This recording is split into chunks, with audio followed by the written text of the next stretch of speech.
I went back to the town where we scattered my wife's ashes 11 years ago. I walked to the downtown square where we used to sit every afternoon, and there she was, or someone identical. She stared at me, as if she knew me. Then she handed me a note. I'm not dead. I just had to disappear. I was frozen, unable to react, the paper trembling between my fingers. My heart, which had been beating out of habit for over a decade, suddenly felt like it was going to burst through my chest. How do you explain to yourself that everything you believed to be real for 11 years might have been an elaborate lie? My throat closed up. I wanted to speak, but only a choked sound came out. When I finally regained control of my legs, she was already gone, lost in the crowd of the Sunday market. My name is David Scott. I'm 58 years old, and I've always been a man of few words, but many actions. I built a real estate empire from scratch, starting with a small piece of land I inherited from my grandfather on the outskirts of Chicago. Now I own developments in Lincoln Park, the Gold Coast, and River North. I have properties in Miami, Aspen, and the Hamptons. Money has never been an issue, but true love. That's another story. I met Sarah when we were both in our 20s. She was studying architecture, and I was just starting in the real estate business. We fell in love the way only young people do, without reservations, without fear of the future. We got married after 2 years of dating. We built not just buildings together, but a life, or so I thought. My office in Chicago is still the same. A panoramic view of Michigan Avenue, imported mahogany furniture, paintings by contemporary American artists that Sarah personally selected. My secretary, Linda, has been with me for almost 30 years. She knows my moods better than I do. Mr. Scott, your son Daniel called 3 times this morning. He says it's urgent to talk to you about the Covington property. I sighed deeply. Daniel, my oldest son, 32 years old, a business administration graduate from Northwestern, married to Jessica, a woman who has never looked me in the eye when she speaks. They have a marriage of convenience, like many in our social circle. What's really convenient for them is my money. Tell him I'm busy, Linda, and that the Covington property is not for sale. As you wish, Mr. Scott. Would you like me to bring you some coffee? No, thank you. I'm heading out. I went down to the underground parking garage where my driver, Mike, was waiting next to the black Mercedes. Where to, boss?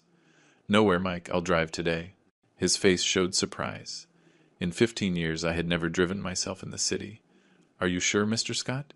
The traffic is terrible at this hour. Completely sure. I took the keys to my Porsche 911, a whim I allowed myself when I turned 50. Sarah never knew it. Or maybe she did, and I just didn't know. The road to that charming town in Vermont has always seemed like a metaphor for my life. It starts in the chaos of the city, among honking horns and skyscrapers, and then opens up to wider, calmer landscapes, until you reach that town that seems suspended in time. A town where traditions weigh as much as the cobblestones of its streets. It was there we scattered, or I thought we scattered, Sarah's ashes, at the viewpoint in Juarez Park, overlooking the entire town. It was her favorite spot. We used to sit on a specific bench, the third from the main entrance, to watch the sunset paint the old church orange. And it was exactly there that I saw her today, 11 years later, or her perfect double. The Porsche roared as I accelerated onto the highway. My mind was a whirlwind of unanswered questions. How was it possible? Why now? What did I had to disappear mean? What was Sarah running from? Or who? My phone rang, interrupting my thoughts. It was my daughter, Emily. Dad? Dad, where are you? Daniel told me you left without telling anyone. Good morning to you too, sweetheart, I replied with irony. I didn't realize I had to report my movements to my children. That's not it, Dad, and you know it.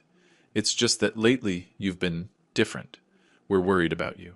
Emily, my youngest daughter, 29, with a degree in international relations. The apple of my eye, or at least she was until she came back from her master's in London with an air of superiority and a barely concealed contempt for the family business.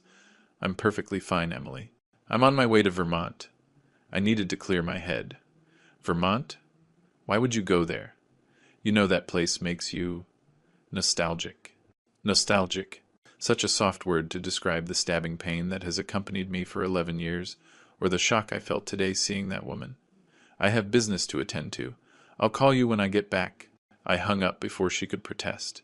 Immediately it rang again. This time it was Daniel. I rejected the call. Seconds later, a text message. Dad, we need to talk about the Covington property. There's a buyer willing to pay 20% above market value. It's an opportunity we can't pass up. We can't. As if it were a joint decision. As if my estate, built with decades of work, were now a communal resource that my children could manage as they pleased. Another message, this time from an unknown number. I've been waiting for you for a long time, Mr. Scott. Happy coffee. 155 Mail Street, 5 p.m. Come alone. S. The Porsche almost swerved out of the lane when I read the initial. S. Sarah. The small Vermont town appeared before me like a perfectly preserved colonial painting. The steeples of its churches gleamed under the afternoon sun. I parked in a public garage near the historic center and walked through the cobblestone streets, my heart pounding in my ears. The Happy Coffee was a small but elegant place. Rustic decor, exposed stone walls, dark wood tables. Only 4 tables were occupied at that hour. I scanned the room but saw no one who looked like Sarah. I sat at a corner table with a view of the entrance. "Can I get you something while you wait?" a young waitress asked. "A shot of whiskey, please." "Any preference?" "The strongest you have." I needed liquid courage. The waitress nodded and walked away. While I waited, I took the note out of my shirt pocket. I'm not dead. I just had to disappear. The handwriting was unmistakably Sarah's. Those elegant but firm strokes. The way she closed her O's with a little hook. For 11 years, I kept all her letters in a safe deposit box. I reread them until I had them memorized. There was no doubt. It was her handwriting. The whiskey arrived just as the cafe door opened. A woman entered wearing a wide-brimmed hat and dark sunglasses, a simple but elegant white dress. I couldn't see her face clearly, but her walk, that slight sway of her hips that had always captivated me. She walked directly to my table and sat down across from me. She removed her glasses with a smooth motion. "Hello, David." It was her. Thinner, with a few new wrinkles around her eyes. Her hair was now completely silver, where it had once been jet black with a few grays. But those eyes, those honey-colored eyes that seemed to glow with their own light, those eyes that had haunted my dreams for more than a decade. "Sarah," it was the only thing I could say. "I know you have 1,000 questions," she said in a calm voice, "and you deserve all the answers. But first, let me just look at you." She reached out and placed her hand on my cheek. Her touch was real, warm. She wasn't a ghost or a hallucination. "You're here," I murmured. "You're really here." "Yes, David. And I'm so sorry that there aren't enough words to express it. 11 years, Sarah. 11 years believing I scattered your ashes at that viewpoint. I know. And every day of those 11 years, I've carried the weight of that deception. But I had no choice. There are always choices. Not always, David. Sometimes. There's only survival." The waitress approached to take her order. Sarah asked for a peppermint tea. "When we were alone again," I continued. "What were you running from?" "No. What? Who was it?" Sarah looked around, as if making sure no one could hear us. "Your partner, Michael Rivera." A chill ran down my spine. Michael had been my partner for almost 20 years. Together, we had expanded the real estate business to unimaginable levels. He was almost like a brother to me. After Sarah's death, he was the one who held me up, literally and figuratively, the one who pulled me out of my stupor and convinced me to carry on. "Michael? That's impossible. He's my friend, my brother." "No, David, he was never your friend. He was just waiting for the right moment." "The right moment for what?" "To take everything that's yours." My first instinct was to laugh. It was absurd. But something in Sarah's eyes stopped me.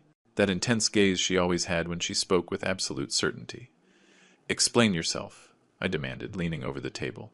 "Michael has been embezzling funds from the company for over 15 years. Small amounts at first, then larger and larger sums. I discovered it by accident, reviewing some financial statements for the Covington project." "Covington?"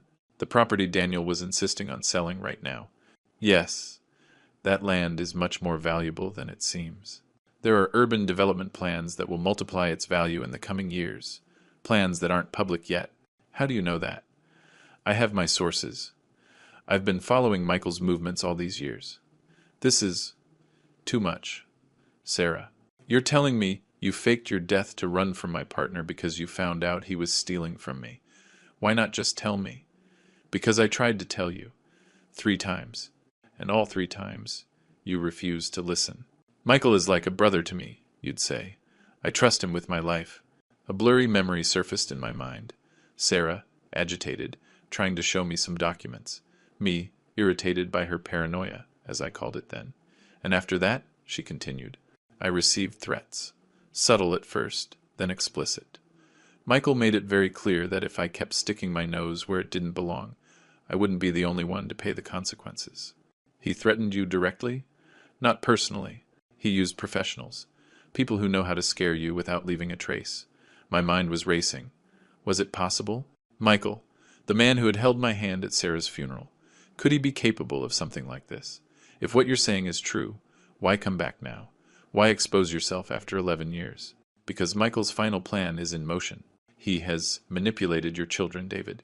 He's made them believe you're losing your faculties to run the business. He's suggested they should take control of the company for your own good. My whiskey stopped halfway to my lips. My children, Daniel and Emily? Yes. Daniel is completely convinced. Emily has her doubts, but the pressure from her brother is strong. Michael has promised them important positions in the new structure, once you're retired. A recent memory took on new meaning. Daniel's insistence that I sign a power of attorney just in case. Emily's excessive concern for my mental health. The frequent meetings between them that I was never invited to. I have proof, David, Sarah said, pulling a USB drive from her purse. It's all here. Transfers, emails, recorded conversations. 11 years of investigation. Why didn't you go to the police? With what initial evidence? My word against that of a respected businessman. Besides, Michael has connections everywhere. I needed to build a solid, irrefutable case, and I needed to do it from the shadows. And your funeral? How did you arrange it? I had help. A trusted friend who worked at the funeral home. The ashes you scattered belonged to someone else. A homeless person who died at the general hospital. No one claimed the body. I fell silent, processing everything. It was insane, but it made a terrible kind of sense. The pieces fit together in a way I couldn't ignore. If all this is true, why did you contact me in the square? Why not just send me this information anonymously? Sarah smiled sadly. Because after 11 years, I needed to see you. I needed to explain it to you face to face. I needed to ask for your forgiveness. She took my hand in hers. It was trembling. Not a single day has passed that I haven't thought of you, David, without wondering what our life would have been like if things had been different. If I had been braver, or smarter, or... Stop, I interrupted. I can't process all this at once. I understand. Take your time. But we don't have much, David. Michael's plan is in its final phase. The sale of the Covington property is key. Once that's complete, they plan to present a falsified psychological evaluation questioning your mental capacity. They have a doctor on their side. My phone vibrated. Another message from Daniel. Dad, the buyer is getting impatient. We need your signature by Friday. Please answer my calls. Sarah watched my expression. It's Daniel, isn't it? Pushing for the sale. Yes, David, I know this is a lot to take in, but I need you to trust me one last time. Trust you? After 11 years of lies? They weren't lies, David. It was survival. For me, and for you too. Even if you didn't know it then, how do I know this isn't another elaborate lie? How do I know you're really you and not? I don't know. Someone who looks a lot like you and knows details of our life? Sarah looked at me intently. Then, without warning, she recited, On this day, under this sky, that seems painted just for us, I promise you not just love, but truth. I promise that every morning you wake up next to me, you will know exactly who I am, as transparent as water, as firm as the earth. This ring is the visible symbol of an invisible promise, to be always, until my last breath, yours in body, mind, and spirit. They were my wedding vows, words I had written by hand, that I never published, that I only shared with her in our private ceremony before the formal wedding, words that not even my children knew. Sarah, I murmured, feeling my eyes well up. It's me, David. It's really me, and I've come back to warn you, to protect you, and yes, to ask for your forgiveness. We sat in silence for several minutes. Sarah's tea grew cold, untouched. My whiskey disappeared in a single gulp. What do you propose we do? I finally asked. We fight back, use their own plan against them. But first, I need to know if you're willing to confront not just your partner, but your children as well. The question hit me like a punch to the gut. Confront my own children, Daniel and Emily, As disappointing as their attitudes had been in recent years, they were still my blood. I don't know if I can do that, Sarah. I understand. It's an impossible decision, but consider this. They've already decided to betray you. They've already chosen money over you, their father. Maybe they're just confused. Manipulated by Michael. Maybe Emily. But Daniel, he knows exactly what he's doing. He was always ambitious, David. Always wanted everything without working for it. I remembered Daniel as a child demanding toys he would later abandon carelessly. As a teenager, expecting his problems to be solved with money. As an adult, assuming the empire I built was his birthright, not something to be earned. What if I do nothing? If I let things run their course? You'll lose everything, David. Not just your company and your money. Your dignity, too. They'll declare you incompetent. They'll confine you to some luxury home, yes, but a golden cage nonetheless, while they enjoy everything you built. Bitterness spread through my chest. After decades of tireless work, of countless sacrifices, was this how it would all end? Betrayed by my best friend and my own children? I need concrete proof, Sarah. Not just words and a USB drive that could contain anything. You'll have it. Tonight there's a meeting at Michael's house in the hills. Daniel and Emily will be there. So will the doctor who will sign your psychological evaluation, and the notary who will legalize everything. I have someone on the inside. They will record the entire conversation. What if they find out? They won't. My contact has been working for Michael for 3 years. He has their complete trust. Sarah checked her watch. I have to go. It's not safe for us to be seen together for too long. I'll send you the recording as soon as I have it. In the meantime, stay calm. Play along. Pretend you don't suspect a thing. Sarah, wait. There's something fundamental I don't understand. If Michael wanted to silence you, why didn't he just... I couldn't finish the sentence. Why didn't he just get rid of me for good? She completed. Because I'm his insurance policy. Or I was. I made it very clear that if anything happened to me, all the information about his shady dealings would be automatically released. It was a bluff, of course. I didn't have that proof back then. But it worked. She stood up and left money on the table to cover both our drinks. One more thing, David. Don't use your phone for anything important. It's compromised. I bought you a new one. It's in the glove compartment of your car, along with detailed instructions. She leaned in and kissed me on the cheek. Her perfume, a mix of jasmine and vanilla, instantly transported me to happier times. I'll contact you soon. Be careful. Trust no one. And just like she appeared, she disappeared. I watched her walk down the cobblestone street until she turned a corner. For a moment, I feared it was another dream, another hallucination born of my pain. But the bill on the table, and the faint trace of her perfume in the air, confirmed her real presence. The drive back to Chicago was a mental whirlwind. Memories, suspicions, doubts, all mixed into a toxic cocktail that made it difficult to concentrate on the road. Sure enough, in the glove compartment, I found a simple cell phone, a burner phone, as they called them now. Next to it, a note with precise instructions and a single phone number saved in the contacts. Halfway there, my personal phone rang. It was Emily. "Dad?" you finally answered. We were worried. "I'm fine, sweetheart. I'm on my way back. Where are you exactly?" The question seemed strangely specific. Were they tracking my phone? "I just passed Rockford," I lied, though I was actually much closer to the city. "Oh, good. Daniel wants to know if we can meet tonight. It's important, Dad." "I can't tonight. I have other plans." "What plans?" Her tone was slightly accusatory. "Personal plans, Emily. I don't need to report every aspect of my life to you." A tense silence. "Of course, Dad. I'm sorry. It's just that you seem so distant lately. I've been reflecting on a lot of things, honey. Life, decisions made, the future. The future of the company? There it was. She couldn't even hide her real interest. Among other things, I have to go now. The traffic is getting heavy. We'll talk tomorrow." I didn't give her a chance to respond. I turned off the phone and put it in the glove compartment, next to the new one. For the first time in over a decade, I felt completely alert, like an animal that senses imminent danger and activates all its survival instincts. The last light of day was fading as I entered the city. Instead of heading to my penthouse in Lincoln Park, I took the exit toward the Covington property. I needed to see that land with my own eyes, to understand why it was so crucial in this whole mess. The plot of land seemed ordinary at first glance. 2 acres of semi-abandoned land, with a few old buildings that were once workshops. I had bought it 15 years ago as a long-term investment, with no immediate plans. I parked in front of the main entrance and got out of the car. The security guard recognized me immediately. "Mr. Scott, what a surprise to see you here. It's been years since you last came." "Good evening, Martin. I was just passing by to take a look. Has there been anything unusual lately, now that you mention it?" "Yes. Several groups of people have come by. Engineers, surveyors, a whole crew." "My son." "When was that?" "Last week. And also 3 days ago."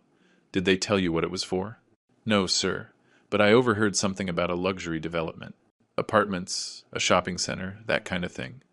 "Interesting. Daniel never mentioned these technical visits." "Thanks, Martin.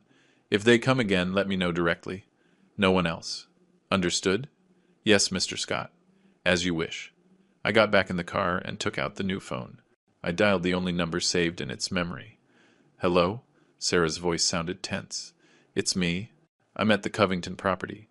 Daniel has been bringing engineers here recently. I know. They're getting everything ready for when the sale goes through. The buyer is a shell company, David. A shell corporation that, if you follow the trail far enough, leads to Michael and your son. Daniel and Michael are partners. Daniel is a pawn. He thinks Michael will give him real power, but as soon as they don't need you anymore, Michael will get rid of him too.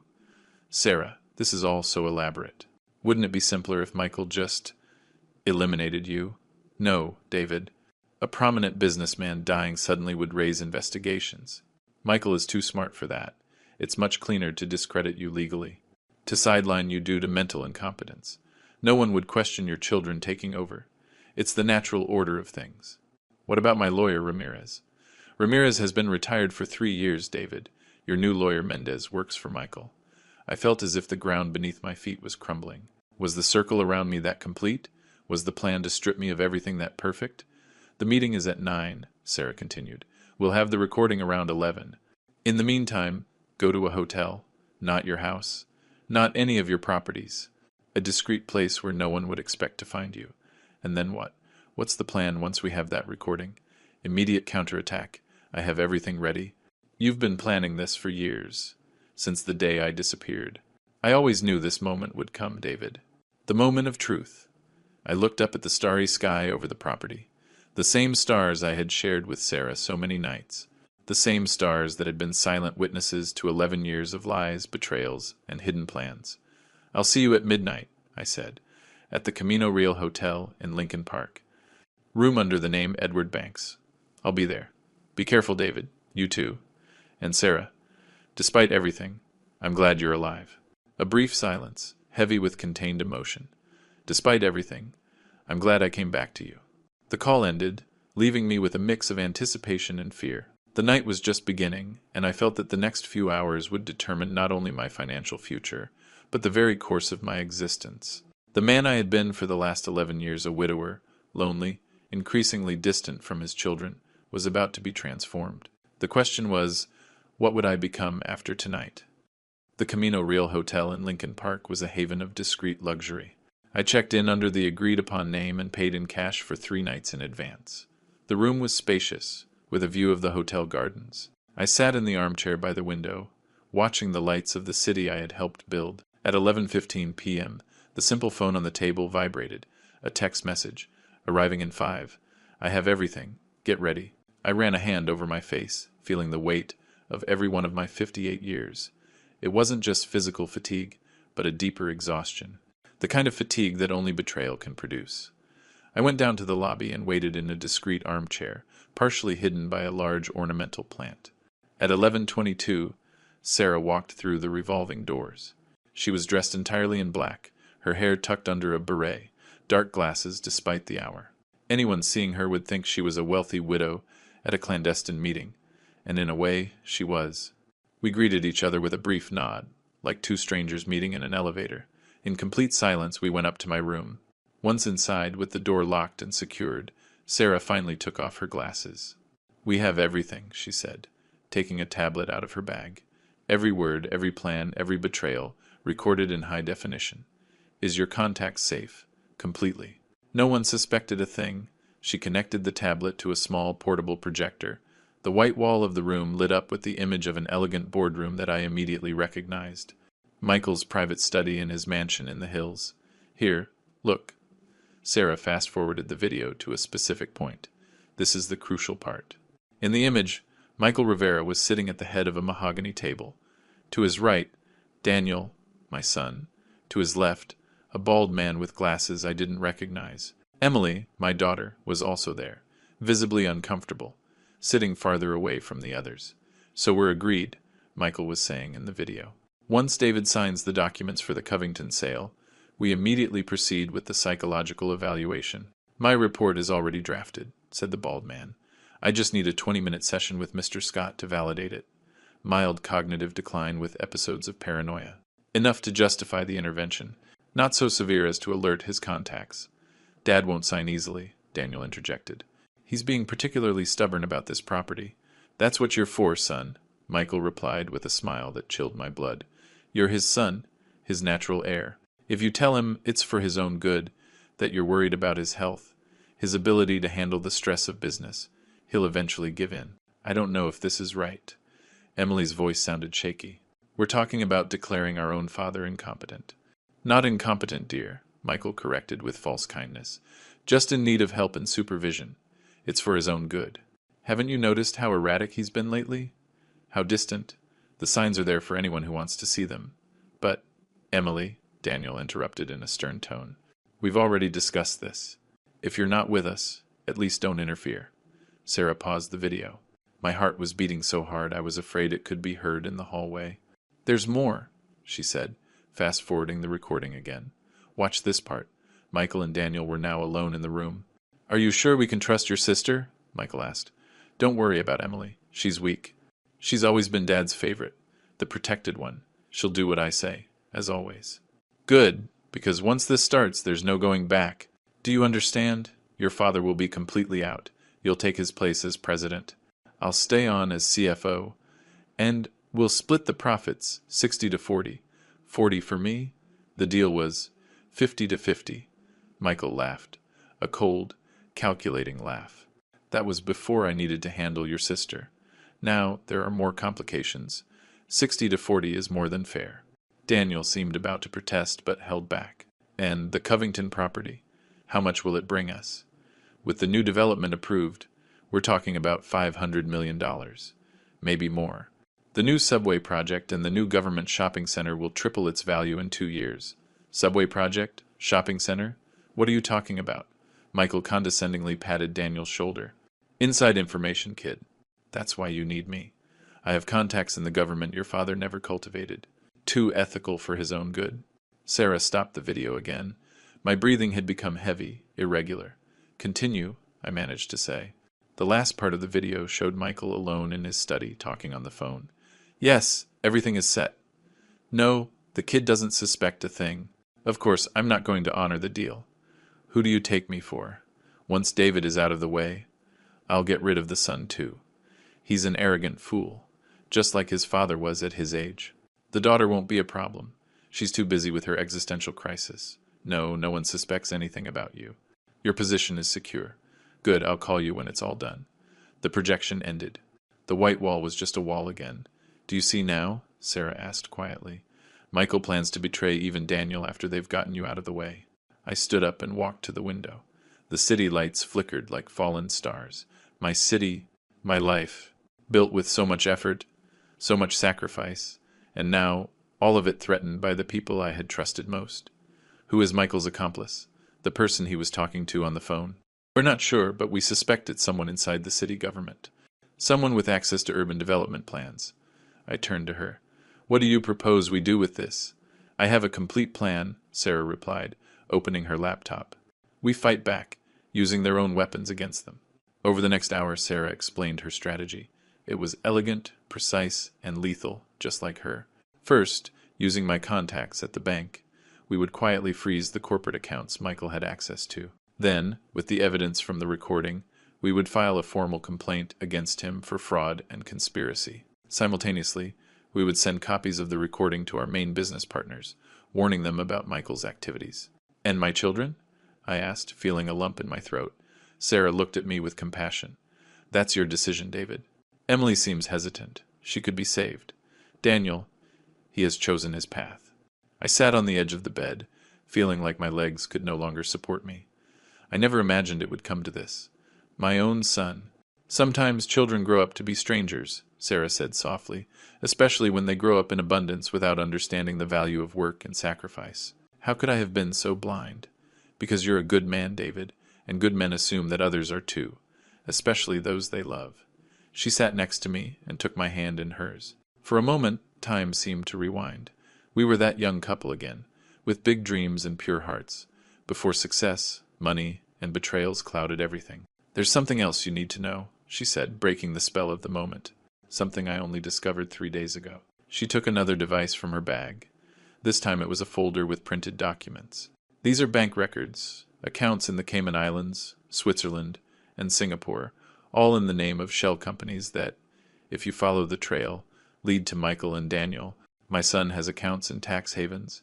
Not only that, he's been siphoning funds from the company for almost 5 years. Small amounts at first, then larger and larger sums. How? I couldn't finish the question. He learned from the master. Michael has been teaching him all his tricks. But there's a crucial difference. Michael is careful, meticulous. Daniel is impatient, careless. He's left traces everywhere. My first reaction was disbelief. Then I remembered how Daniel had always been with money. As a teenager, spending his allowance on trivial things. As a young adult, always asking for loans he never repaid. His luxury apartment, his sports cars, his constant trips. All well above what his official salary at the company could afford. How much has he stolen? So far, about $12 million. The figure hit me like a physical punch. My God, I'm sorry, David. I know how much this hurts you. I stood up and paced the room, trying to contain the storm of emotions that threatened to overwhelm me. Rage, pain, disappointment. All mixed into a toxic cocktail. I need some air, I finally said. You can't leave now. It's too risky. I won't leave the hotel. I need to be alone for a moment. Sarah nodded in understanding. I left the room and took the elevator to the hotel's rooftop terrace. At that hour, past midnight, it was practically deserted. Just a sleepy bartender behind the bar and a couple of tourists in a distant corner. I leaned against the railing, gazing at the Chicago skyline. The lights, the buildings, the constant movement. This city that never sleeps, just like my worries. Somewhere in that metropolitan vastness, my children, the children I once held in my arms, whom I taught to walk, for whom I built an empire, were plotting my downfall. Especially Daniel, the firstborn, the heir, the traitor. Where had I failed as a father? Too much work and not enough time at home? Too much indulgence and not enough boundaries? Or was it just human nature? That tendency to desire without effort, to take without gratitude? My personal phone vibrated in my pocket. I had turned it on out of habit when I left the room. A mistake. It was a message from Daniel.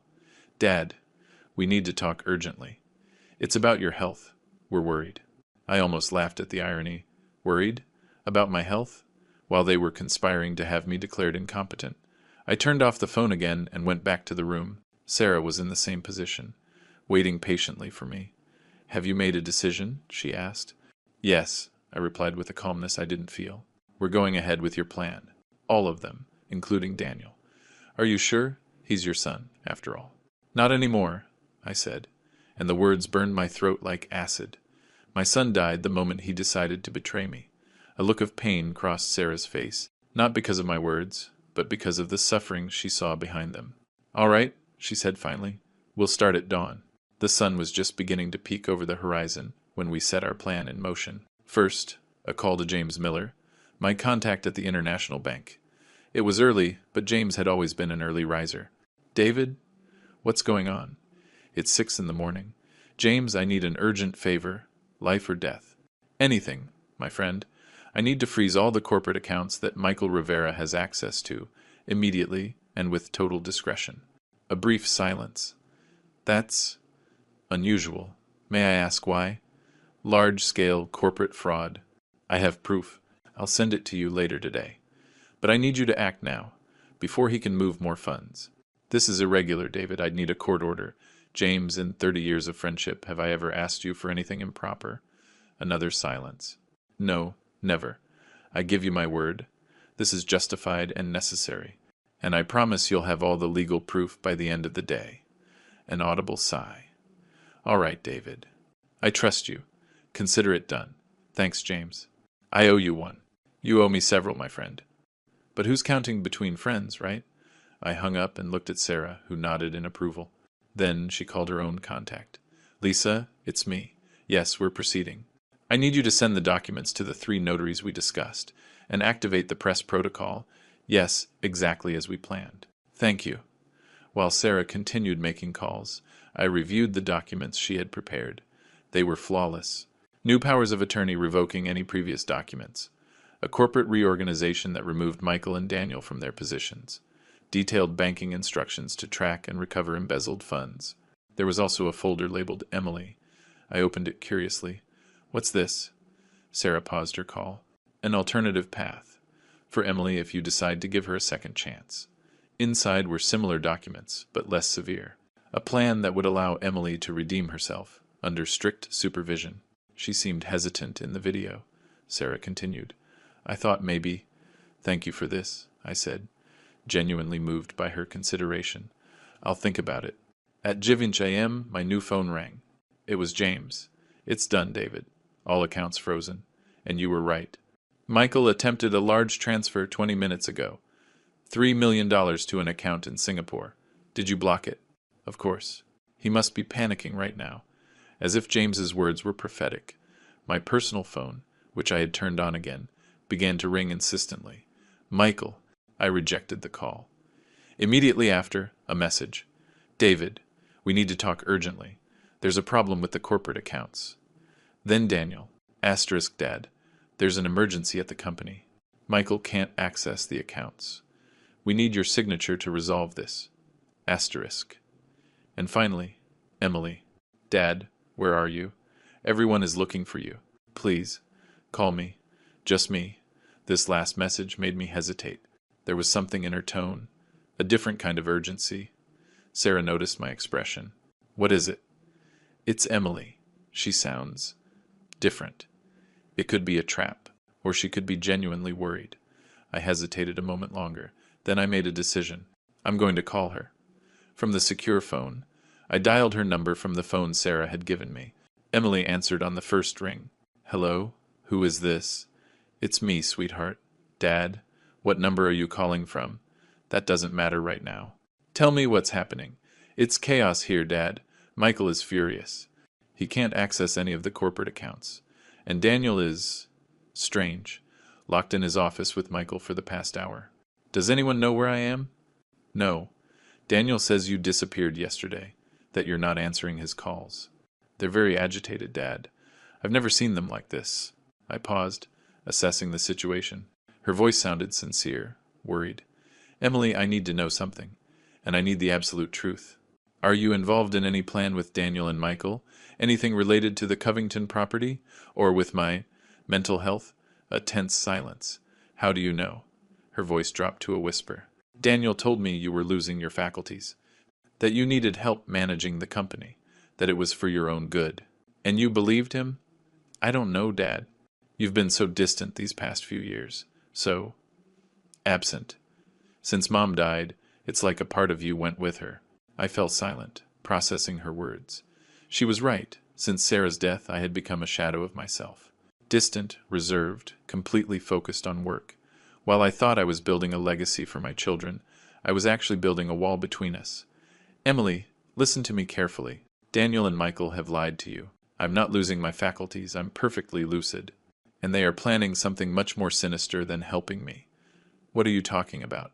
I can't explain it over the phone, but I can assure you they do not have my best interests at heart. Nor yours. Another silence. How can I be sure you're telling the truth? A fair question. In her place, I would doubt too. Think, Emily. Have I ever lied to you? Have I ever given you a reason to distrust me? No, but Daniel and Michael have made you doubt. They've put ideas in your head. They've manipulated you. How do you know all this? I have proof. Irrefutable evidence of what they're planning. What kind of proof? I can't tell you now, but I have a proposal. Come see me. Alone. Without telling anyone. I'll show you everything, and you can judge for yourself. I heard her take a deep breath. Where are you? Camino Real Hotel in Lincoln Park, room 712, registered as Edward Banks. A hotel? Why are you in a hotel when you have your penthouse 10 minutes away? Because it's not safe, Emily. When you see what I have to show you, you'll understand. This is crazy, Dad. Yes, it is. But it's the reality we're facing. Will you come? A pause. I'll be there in an hour. Come alone, Emily. It's crucial. I will. I hung up and looked at Sarah, who had heard the entire conversation on speakerphone. Do you think we can trust her? She asked. I don't know, but she's my daughter. I have to give her the chance to choose her side with all the facts on the table. It's risky, David. She could tell Daniel where you are. It's a risk I'm willing to take. To save one of my children if possible. Sarah nodded slowly. I understand, but you must be prepared for any outcome. I am. I wasn't sure if it was true, but I needed to believe it. The next hour was tense. Sarah hid in the bathroom, ready to intervene if it was all a trap. I sat in the armchair by the window, watching the hotel entrance, waiting to see my daughter arrive. At 10:45, the room phone rang. Mr. Banks, you have a visitor. A Miss Scott. Send her up, please. 3 minutes later, there was a soft knock on the door. I opened it cautiously. Emily was there. Alone, just as she had promised. She was wearing jeans and a simple blouse, her hair pulled back in a ponytail. She looked younger like this, more like the little girl who used to follow me around the house asking why. To everything I said, Hi, Dad. I hugged her briefly, then let her in and closed the door. Did you come alone? I asked, though I had already checked the hallway. Yes, nobody knows I'm here. Her gaze swept the room, stopping on the open laptop, the documents scattered on the table, my disheveled appearance. What's going on, Dad? You're scaring me. Sit down, sweetheart. What I'm about to show you is difficult. She sat on the edge of the bed. I connected the tablet to the projector and started playing the video of the meeting at Michael's house. Emily turned pale when she saw herself on the screen. Then, as the conversation unfolded, her expression went from surprise to horror, especially during the private exchange between Michael and Daniel. This can't be real, she murmured when the video ended. It's completely real. Recorded last night at Michael's house. How did you get this? I have my sources. What's important is what it proves. Michael and your brother are conspiring to force me out of the company, to declare me mentally incompetent, to steal everything. Emily stood up and walked to the window, her back to me. Her shoulders were trembling slightly. I didn't know, she finally said. Daniel told me you were having episodes of confusion, that sometimes you forgot important things, that it was a family intervention for your own good. And you believed him? She turned to me, tears in her eyes. I didn't want to believe him, but you've been so absent, Dad. So cold and distant. Since Mom died, it's like you left too. Her words hit me hard. She was right. After Sarah's death, I had buried myself in work, avoiding any deep emotional connection, even with my children, especially with them, who reminded me so much of their mother. You're right, I admitted. I haven't been the father I should have been these years, and I'm deeply sorry, but that doesn't justify what Daniel and Michael are planning. No, it doesn't, she agreed, wiping her tears. It's despicable. The question now is, whose side are you on, Emily? She looked me straight in the eye, something she hadn't done in a long time. Yours, Dad, always yours. At that moment, the bathroom door opened. Sarah walked into the room, and the world seemed to stop. Emily looked at her as if she were seeing a ghost, which, from her perspective, was exactly what she was seeing. Mom? Her voice was barely a whisper. Hello, my sweet girl, Sarah replied, her eyes shining with unshed tears. Emily stumbled back until she hit the wall. This isn't possible. You're dead. I was at your funeral. I saw them scatter your ashes. It's a long story, honey, and I'll tell you all of it. But first, I need to know if you're really on your father's side. If we can trust you completely. Emily looked at Sarah, then at me, then back at Sarah. Her face was a whirlwind of emotions. Shock, confusion, hope, fear. You're not dead, she finally said, as if processing the reality before her eyes. You've been alive all these years. You left us, you left me. The last sentence was heavy with pain, with abandonment. Sarah took a step toward her, but Emily flinched back. Don't come near me. I can't. This is too much. Emily, please, I interjected. Your mother didn't leave you by choice. She had to disappear to protect herself, to protect all of us. Protect us from what? From Michael, Sarah answered. I found out he was embezzling from the company, large amounts. When I tried to warn your father, Michael threatened me. Not directly, but through proxies, messages, accidents, warnings. He made it clear that if I kept pushing, everyone would pay the consequences. That's ridiculous, Emily said. Michael is like an uncle to us. Michael is a predator in an expensive suit, Sarah replied harshly. He's been planning this for decades, gaining your father's trust, infiltrating every aspect of the business, and now, using his own son to complete the takeover. Emily sank into the armchair, overwhelmed. Daniel, does he know you're alive? No. Nobody knew until yesterday, when I revealed myself to your father. And why now? Why after 11 years? Because Michael's final plan is in motion. The Covington property, the fake psychological evaluation, everything. It was now or never. Emily looked at me. Do you believe her? I've seen the proof, honey. It's irrefutable. Besides, I hesitated, but decided to be completely honest. Besides, she's your mother. The woman I've loved my entire life. I'd know her anywhere, under any circumstances. Emily covered her face with her hands, taking several deep breaths. When she finally lowered them, there was a new determination in her eyes. What are you going to do now? Fight back, Sarah answered. We've already started. The corporate accounts Michael has access to are frozen. We're preparing formal complaints with all the evidence. We're going to take back what's ours. And Daniel? Sarah looked at me. This was my decision. Daniel has made his choices, I said finally. He'll have to face the consequences. He's your son, Dad. And he has betrayed me in the worst possible way. He didn't just plan to steal my company, but to declare me mentally incompetent, to confine me in some institution, while he and Michael squandered my life's work. Emily fell silent, processing my words. And me? She asked finally. What's my role in all this? That's up to you, I replied, looking my daughter in the eyes. You can join us, help us take back what's ours, or you can turn around and walk away. Emily looked at her mother, then at me, and finally said, I'm with you, but I need to know everything, every detail. For the next hour, Sarah and I explained everything. How Sarah had discovered the embezzlement, the veiled threats, the decision to fake her death, the years of investigation in the shadows, Michael and Daniel's plan, everything. And now, what's the plan? Emily asked when we finished. It's already in motion, Sarah replied. Freezing the accounts is just the first step. This afternoon, our lawyers will file formal complaints against Michael and Daniel, with all the evidence. What do you need me to do? Sarah smiled slightly. You need to act. Go back to the office as if nothing happened. Feign concern for your missing father. Keep your eyes and ears open. Be a spy, basically. An informant, Sarah corrected. And only for a few hours, until everything is legally in motion. My phone rang again. It was James from the bank. David, we have a problem. Michael is here, in my office, with 2 lawyers. He's demanding we unfreeze the accounts.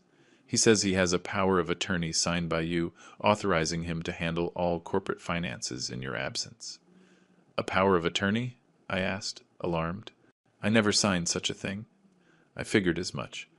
But the document looks authentic, and one of the lawyers is from Mendez and Associates, your legal firm, as I understand it. Mendez works for Michael, not me, I said, remembering what Sarah had told me. That power of attorney is a forgery, James. Under no circumstances should you unblock those accounts. I'm stalling, but I need you to come down here. Personally. Right now. I looked at Sarah, who nodded gravely. I'll be there in 20 minutes. I hung up and turned to Sarah and Emily. I have to go to the bank. Michael is trying to unblock the accounts with a forged power of attorney. I'm going with you, Sarah said immediately.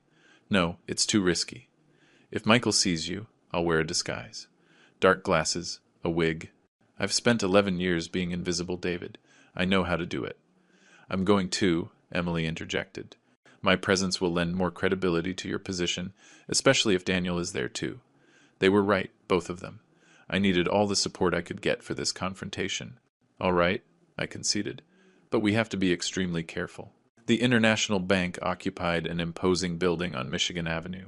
We entered through the main doors, me in the center, Emily on my right, Sarah unrecognizable in a blonde wig and large, dark sunglasses on my left. The security guard recognized me immediately. Mr. Scott, Mr. Miller is waiting for you in the top-floor boardroom. We took the private elevator up. As we neared the 20th floor, I felt the adrenaline pumping through my body. I was about to confront the two people who had betrayed me the most, my lifelong partner and my own son. The elevator doors opened directly into an elegant lobby. James was waiting for us there, visibly tense. "David, thank God. They're inside, and they are not happy." He glanced questioningly at my companions. "My daughter, Emily, and my legal advisor, Helen," I introduced, using the name Sarah and I had agreed upon. James nodded without further questions and led us to the boardroom. As he opened the doors, 4 faces turned toward us. Michael, Daniel, and 2 men in expensive suits who I assumed were the lawyers. "David!" Michael exclaimed, standing up. "Where the hell have you been? We've been trying to reach you desperately." His tone was friendly, concerned, but his eyes told another story. It was the look of a predator whose prey has momentarily escaped. "I've been busy," I replied dryly, "investigating some financial discrepancies." Michael's eyes narrowed slightly. "Discrepancies? I don't know what you're talking about." "I'm sure you don't," I said, sitting at the head of the table. "James, could you explain the current situation?" James cleared his throat nervously. "The corporate accounts of the Scott Group are temporarily frozen by direct order of Mr. Scott. Mr. Rivera has presented a power of attorney authorizing him to manage said accounts in your absence, but given the controversy over the document's authenticity, I preferred to wait for you to arrive personally." "Controversy?" one of the lawyers interjected. "The document is duly notarized. The signature has been verified. There is no controversy here, only unjustified obstruction. The signature is a forgery," I said clearly. "I never authorized such a power of attorney." Daniel, who had remained unusually silent, finally spoke. "Dad, you signed that document 3 months ago. In the office. Don't you remember?" His tone was condescending, as if speaking to a child or a confused old man. Exactly the tone someone would use to establish the narrative of my supposed mental incompetence. "No, Daniel, I did not sign it, and both you and Michael know that perfectly well." "David, this is absurd," Michael said, holding out his hands in a gesture of false conciliation. "You've been working too hard, you're confused. This erratic behavior, these baseless accusations, only confirm what we've been observing for months." "And what exactly have you been observing, Michael?" I asked, keeping my voice controlled. "Cognitive decline," the second lawyer answered, pulling out a folder. "We have a preliminary report from Dr. Vasquez, a specialist in geriatric neurology, documenting episodes of confusion, paranoia, and erratic decision-making." "How convenient," I commented. "A diagnosis without even examining me." "It's a preliminary evaluation," the lawyer insisted, "based on observations from those close to you. Your son, your partner, my son and my partner, who coincidentally stand to benefit enormously from my incapacitation." What an extraordinary coincidence. Sarah, in her role as Helen, intervened for the first time.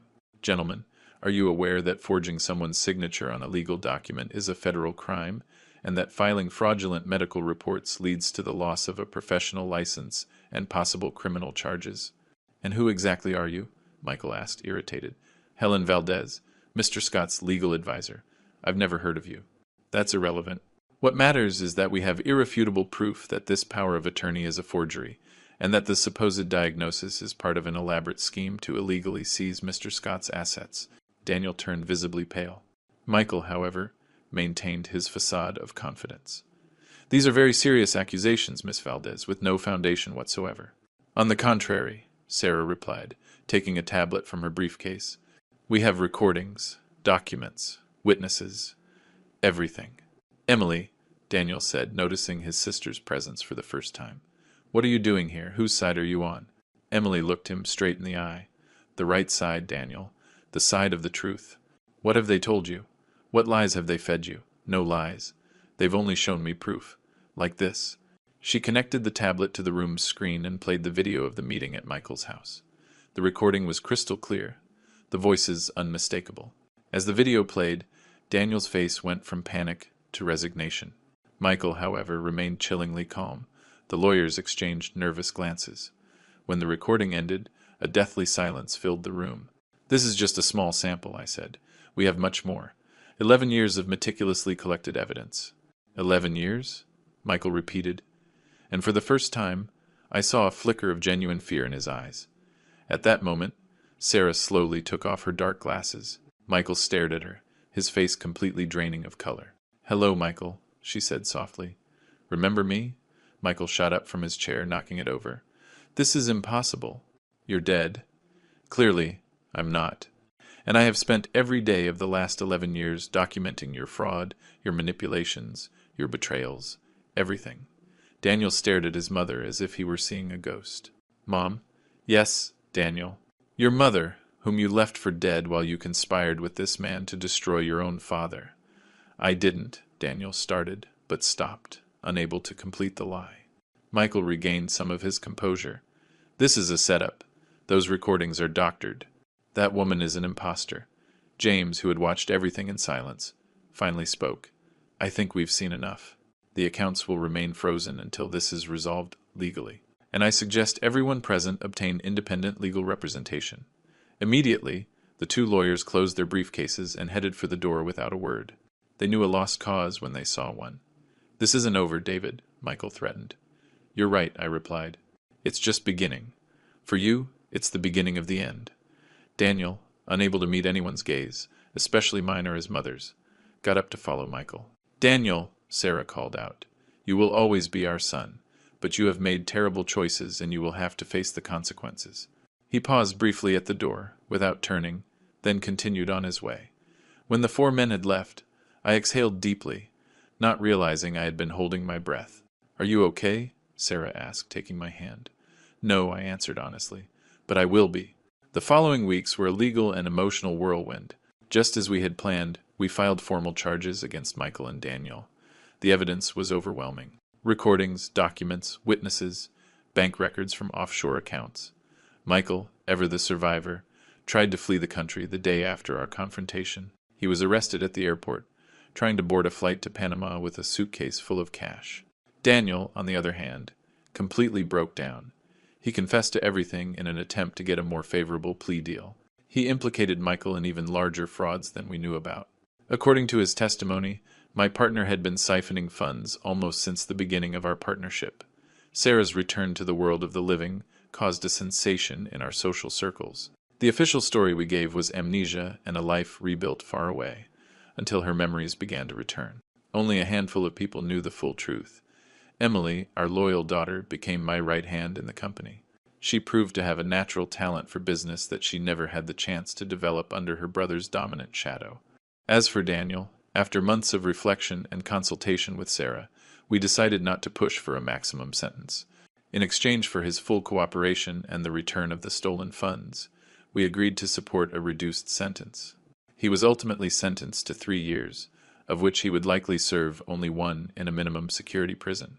It wasn't perfect justice, but he was our blood, after all. And as Sarah wisely pointed out, living the rest of his life knowing he betrayed his family and lost his place in the family empire would be a far more lasting punishment than any time behind bars. Michael, however, received no clemency. The authorities uncovered fraudulent schemes that spanned decades and affected multiple companies. He faced more than 30 years in prison. 6 months after that fateful day in the small Vermont town, Sarah and I returned to the same place. The same square, the same bench, the same golden sunset bathing the old church. What are you thinking about? She asked, resting her head on my shoulder. About how life can change in an instant. About how losing you was the greatest pain I've ever experienced, and finding you again, the greatest joy. Even with all the chaos I brought with me, even with that, especially with that, I took her hand, feeling the new ring on her finger. We had married again, in an intimate ceremony with Emily as our only witness. A new beginning, a second chance. You know, I said, for years I wondered what would have happened if I had listened to your warnings about Michael, if I had trusted you instead of him. We can't live in the past, David. What matters is now. And the tomorrow we will rebuild together. You're right. As always, I smiled. Though I must admit, I sometimes miss Daniel. Despite everything. Me too. But he made his choices. And who knows, maybe someday, when he has paid for his mistakes and truly reflected on his actions, we can rebuild something. Do you think that's possible? I believe in second chances, she said, squeezing my hand. I'm living proof of it. The sun finally set behind the mountains, painting the sky purple and orange. The first stars began to appear. Ready to go home? I asked. More than ready. We stood up and walked slowly through the square, our silhouettes gradually merging into the emerging night. Two lovers whom life had separated and brought back together. Two survivors who had faced betrayal and emerged stronger. In my pocket, I felt the weight of the note that changed everything. I'm not dead. I just had to disappear. Words that marked the end of one life and the beginning of another. Words that gave me back what I thought was lost forever. As we walked away, a phrase echoed in my mind. Something my grandfather used to say. Life takes with one hand, but it gives with the other. The trick is to keep both hands open. And so I would, with Sarah by my side again. Both hands open to the future, whatever it may hold.